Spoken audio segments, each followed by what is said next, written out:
Après la brillante intervention de Patrice, je ne vais pas savoir ce qu'il me reste à dire au nom du groupe communiste et partenaire. Mais je vais quand même essayer de dire quelque chose.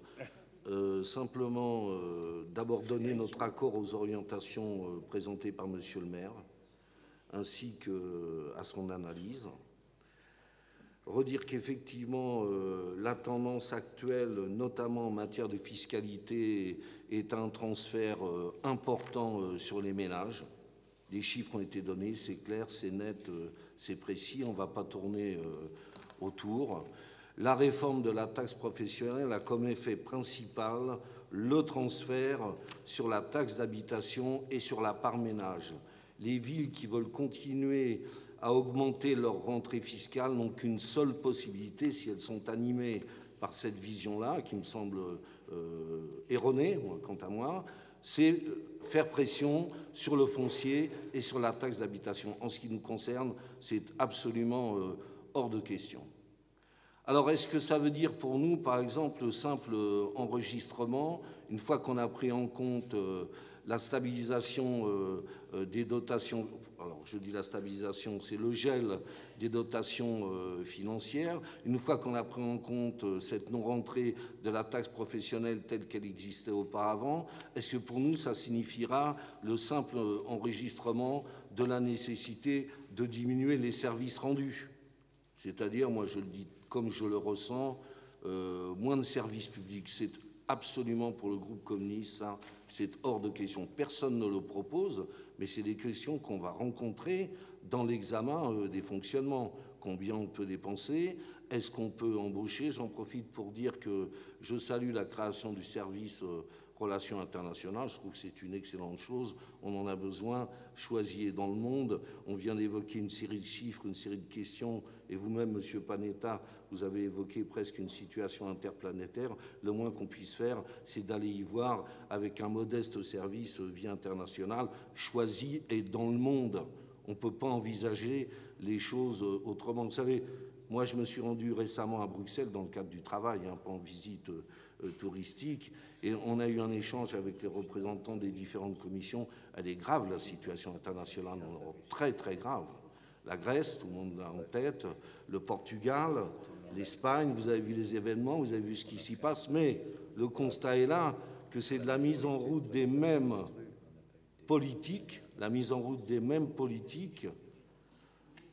on réduit les retraites, on diminue les salaires des fonctionnaires, on supprime des postes, la recette est la même partout. Vous voyez, c'est quand même ça le constat, et je crois qu'il faut qu'on le regarde avec énormément d'inquiétude, parce que si les luttes ne se levaient pas de façon efficace, de façon élargie dans cette Europe-là, je crois que demain, on aurait beaucoup de craintes à avoir. Alors, ce que nous voulons, en accord avec Monsieur le maire, on en a discuté au groupe communiste, c'est maintenir notre niveau de service public. Monsieur Davis a raison de dire que d'abord les écoles, ouais, pour nous c'est une priorité. Les questions de la culture, les questions de la jeunesse, mais aussi les questions de santé. Il y a une série de choses qui nous inquiètent profondément, qui nous appellent à la mobilisation. J'en parlais à ma collègue Marie-Thérèse Caro-Breno, par exemple, sur les questions de la santé psychiatrique, ou même si ça n'est pas dans l'ordre d'une compétence précisée, nous intervenons à Choisy-le-Roi avec les services hospitaliers. On a des craintes en direction de l'hôpital Guiraud, on a des craintes en direction de l'hôpital Esquirol, avec peut-être malheureusement l'enregistrement de la suppression d'un service psychiatrique en direction des tout jeunes enfants. On rencontre les professionnels la semaine prochaine. Je veux vous le dire, ça ne naît pas comme ça d'un étonnement relativement naïf et béat sur l'état des difficultés, comme si elles marchaient toutes seules sur leurs quatre pattes. Ce sont des difficultés, des réalités absolument cruelles qui sont des choix politiques. Le choix actuel de réorganisation de l'hôpital, il cadre tout à fait avec les choix de la RGPP et la diminution des financements en direction des services publics. Les gens, les plus pauvres, les moins pauvres, les couches moyennes vont le payer de leur douleur, de leur douleur. Moi, je le dis comme ça, comme je le ressens. Alors, continuer ce haut niveau de services publics, avec, pourquoi pas, quand c'est nécessaire, l'arrivée de nouveaux secteurs d'intervention. Je pense par exemple à l'agenda 21. On a besoin de travailler sur ces questions et de se doter de quelques moyens. Continuer évidemment, et c'est une deuxième priorité à égalité avec la première, les solidarités, parce qu'un budget dans une ville, c'est d'abord des hommes, des femmes, des conditions de vie. Quand on en est à 2300 chômeurs, vous voyez, avec une augmentation très importante du chômage dans la dernière période, quand on en est à des centaines de familles qui se rendent de nouveau au Resto du Cœur, quand on en est, et c'était une fort bonne initiative, au niveau de la journée de solidarité à la distribution de plusieurs milliers de chèques qui soulagent un peu la misère immédiate, je crois qu'on a effectivement à retenir les éléments de solidarité comme priorité. Et puis, un budget, c'est aussi la quotidienneté, tout ce qui fait la vie des gens, tout ce qui fait la vie des familles. Monsieur le maire a redit qu'on est attaché au quotient familial, on va le conserver en l'améliorant. Même chose pour les activités de cantine, même chose pour les activités de plein air, les centres de vacances, nos centres aérés.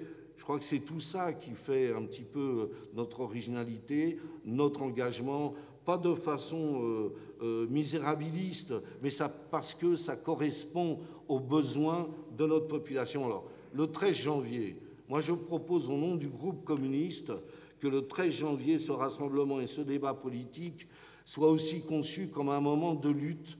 Et pourquoi, par exemple, n'installerions-nous pas la possibilité de signer une carte pétition envoyée à Sarkozy ou au ministère des Finances, faisant un peu le point sur l'état de notre budget et exprimant un petit peu le refus de notre population d'entériner des reculs et des moins au niveau budgétaire. Alors moi, je vais vous le dire, hein, on ne pêche pas par excès de politique sur ces questions, M. Panetta. Il faut faire du 13 un coup politique fort et qu'on l'entende dans toute la ville et peut-être un petit peu ailleurs. C'est ce à quoi s'emploie le très utile service information avec son budget de communication qui accompagne toutes les initiatives fortes de la municipalité. Merci.